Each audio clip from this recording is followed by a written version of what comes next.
আসসালামু আলাইকুম, কেমন আছেন সবাই? আমার মতো এমন বুদ্ধি কার কার মাথায় ঘুরে বলেন তো? একটা জিনিস কিনে সেটা দিয়ে আরেকটা তৈরি করে ফেলেন। আসলে মার্কেটে গিয়ে কিনি একটা জিনিস যে এটা করব, তারপরে বাসায় আনার পরে ওটার উপরে অনেক চিন্তা ভাবনা করার পরে সেই আইডিয়াটা চেঞ্জ করে ফেলি।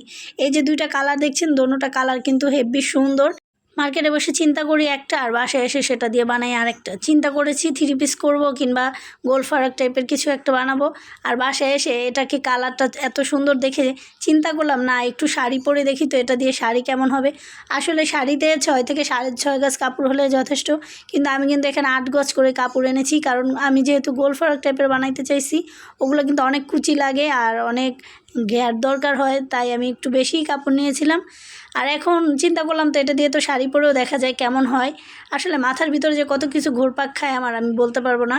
তো এই যে অতঃপর শাড়ি পরে দেখলাম যে এটাকে দিয়ে আসলে শাড়ি পরলে কেমন হয়। আর এই অর্গানজাটা অনেক সফট, দেখতে পাচ্ছেন যে আমি যেভাবে রাখছি শাড়িটা সেভাবেই পরে থাকছিল, আসলে পরে যাচ্ছিল না কিংবা উঁচু হয়ে থাকছে না, মানে এত সুন্দর। কুচিগুলো আমাকে ধরা লাগে না, একেবারে যেভাবে রেখেছি ওইভাবেই। এখন এটাকে আমি শাড়ি রূপে তৈরি করব। এখন একটু পরে দেখলাম কেমন হয়, আর এটার শাড়িটা তৈরি করে আপনাদের অবশ্যই দেখাবো। এটা একদম সিম্পল একটা গজ কাপড় দিয়ে এটা কত দামি একটা শাড়ি তৈরি করে ফেলি। ইনশাল্লাহ আমার পেজের সাথে থাকবেন, আমি ভিডিওগুলো আপনাদের আপলোড করে দিব। আর এই দেখছেন আর একটা কালার। আপনাদের যদি কারো ভালো লাগে যে হ্যাঁ এরকম শাড়ি কিনবে, এগুলো দিয়ে শাড়ি তৈরি আপনাদের পছন্দ, আপনারা কিন্তু অবশ্যই আমাকে কমেন্ট করে জানাতে পারেন।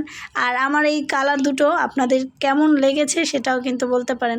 দোনোটা কালার কিন্তু আমার কাছে খুব সুন্দর লেগেছে। আসলে এক একজনের চয়েস তো এক এক রকম।